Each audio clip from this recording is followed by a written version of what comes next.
सध्या पावसाळा सुरू आहे आणि जर तुम्हाला पावसात तळलेले पदार्थ खाण्याची इच्छा होत असेल तर थोडंसं थांबा, कारण जिलेबी, समोसा, भजी अशा पदार्थांमुळे तुमचं आयुष्य धोक्यात येतं आणि हे सगळे पदार्थ हे एखाद्या सिगरेट इतकेच घातक आहेत. कोणी म्हटलंय असं आणि काय कारण आहे या सगळ्यामागचं पाहूयात. जिलेबी समोसासाठी सरकारचा नवा प्लॅन. तोंडाला पाणी सुटलं असेल तर थोडं थांबा.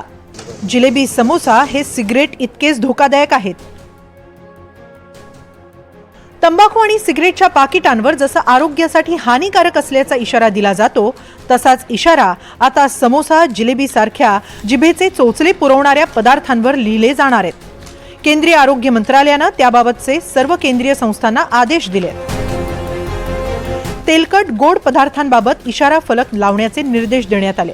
दररोज करण्यात येणाऱ्या नाश्त्यात किती फॅट आणि साखर आहे याचा उल्लेख करणं बंधनकारक आहे. पहिल्यांदाच अशा प्रकारे जंक फूडवर तंबाखूसारखा इशारा देणारी सूचना जारी करण्यात आली आहे. येत्या काळात उपाहारगृहात समोसा, जिलेबी आणि इतर कोणत्याही तेलकट आणि गोड पदार्थ खायला गेल्यावर त्या ठिकाणी फॅट, साखर यासारख्या इतर पोषण मूल्याची माहिती देणारा ठळक फलक आपल्याला दिसणार आहे. या फलकावर हे पदार्थ सावधानतेनं खा असा स्पष्ट सल्ला नमूद असेल. नागपूरच्या एम्स म्हणजे all India institute of medical sciences या हॉस्पिटलच्या उपाहारगृहात हा फलक सर्वात पहिले लागणार आहे. त्यानंतर सरकारी कार्यालयातील उपाहारगृहात आणि नंतर सर्वसामान्य हॉटेलमध्ये हे फलक लवकरच लागतील. केंद्राचं हे अभियान मधुमेह, रक्तदाब, हृदयविकार आणि वाढता लठ्ठपणा रोखण्याचा भाग आहे. तेल आणि साखरेच्या सावधानतेबाबत बोर्ड लावावे लागणार आहेत. किती तेल आणि साखर आहे याचा उल्लेख करावा लागणार. 100 ग्रॅम जिलेबीत जवळपास 356 कॅलरीज असतात. एका समोस्यामध्ये 0.6 ग्रॅम ट्रान्स फॅट असतात. तेलात तळल्यानं समोस्यामध्ये ट्रान्स फॅट येतात. वारंवार तेल वापरल्यानं ट्रान्स फॅट वाढतं. ट्रान्स फॅट वाढल्यानं हृदयासंबंधित आजार वाढतात. खराब कोलेस्टेरॉलमुळे ट्रान्स फॅट वाढतात. आपल्याला सगळ्यांना माहिती आहे की तंबाखूचे दुष्परिणाम काय आहे, दारूचे दुष्परिणाम काय आहे, पण एक्सेस ऑफ शुगर आणि एक्सेस ऑफ ऑइलने काय दुष्परिणाम होतो हे आम्हाला कोणालाच माहीत नाही आहे. आमच्या शाळेतले आपले पोरं जे लठ्ठ होत चाललं आहे, हे आपण जेव्हा लहान होतो तेव्हा एवढं लठ्ठपणा नव्हता. एक्सेस ऑफ शुगर आणि एक्सेस ऑफ फॅटमुळे लठ्ठपणा येत आहे, ओबेसिटी येत आहे. त्याच्यामुळे BP, शुगर हे वाढत आहे आणि शेवटी heart attack, brain attack, kidney failure आणि इव्हन कॅन्सरचा इन्सिडन्स वाढत आहे. तर या अवेअरनेस प्रोग्राममुळे हे इन्सिडन्स आपण कंट्रोल करू शकतो आणि कमीही करू शकतो. ही मोहीम पंतप्रधान नरेंद्र मोदींच्या फिट इंडिया मोहिमेचा भाग आहे. या मोहिमेत पंतप्रधानांनी तेलाच्या वापरात 10% कपात करण्याचं आवाहन केलं होतं. ये मोटापा जो आज दूसरी कई बीमारियों की वजह बनती जा रहा है.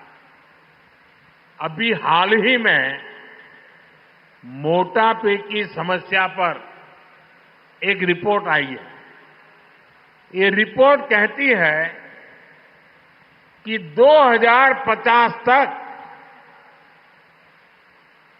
44 करोड़ से ज्यादा भारतीय मोटेपन, ओबेसिटी की समस्या से ग्रस्त हो जाएंगे.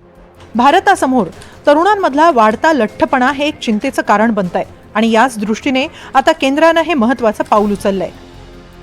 2050 पर्यंत 44.9 कोटी भारतीयांना अधिक लठ्ठपणाचा त्रास होईल असा अंदाज आहे. भारत लठ्ठपणात जगात दुसऱ्या क्रमांकावर पोहोचू शकतो. शहरांमध्ये आजही प्रत्येकी 5 पैकी 1 प्रौढ लठ्ठ आहे. लहान मुलांमध्ये स्थूलतेचं प्रमाण वाढतंय. अयोग्य आहार आणि हालचाल नसलेली जीवनशैली यामुळे चिंता अधिक वाढतीये. त्यामुळे साखर आणि तेलयुक्त अन्नपदार्थांच्या ठिकाणी इशारे देणारे फलक लावणं गरजेचं आहे. हे जे केंद्रीय स्वास्थ्य मंत्रालयाने सांगितलं आहे की अशा पद्धतीनं समोसा असेल, कचोरी असेल किंवा गुलाबजामुन असेल, त्यांचा जो वापर आहे तो धोकादायक होऊ शकतो. ही बातमी ऐकल्यानंतर आपल्याला काय वाटतंय? भीती वाटते. भीती वाटते. समोसा आवडतो आपल्याला? आवडते. मग आता यानंतर काय ठरवलंय?